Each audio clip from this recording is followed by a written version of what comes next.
Linear programming is a mathematical method that is used to determine the best possible outcome or solution from a given set of parameters or list of requirements, which are represented in the form of linear relationships.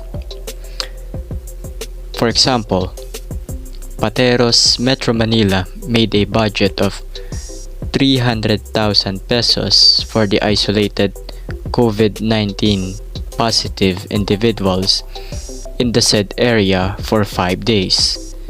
That makes the quota of 60,000 pesos per day. The following are the graphical representation of the budget.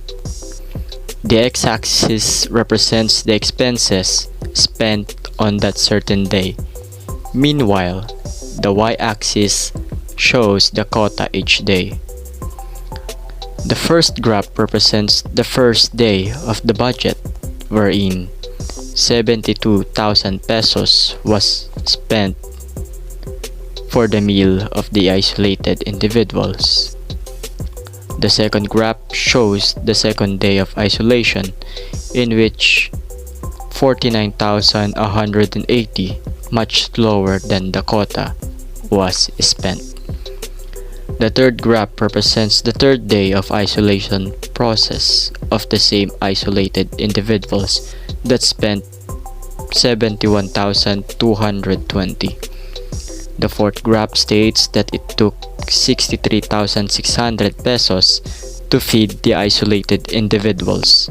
And lastly, the fifth graph represents, of course, the fifth day of the isolation process, in which 68,600 pesos was spent. So that is the graphical representation of the budget for the isolated individuals in the said area for 5 days. How did we come up with the idea? Actually, we gathered some information, especially with a large number of expenses, so that we can execute a good graph example. How did we plan our task? We plan our task by creating a group chat so that we can discuss what we need to contribute in our team.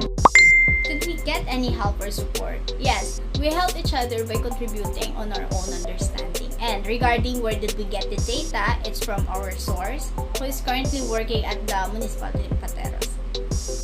What are the challenges we encounter while doing TED-War? We experience poor internet connection and shortage of time due to other school activities. And that's all. Thank you.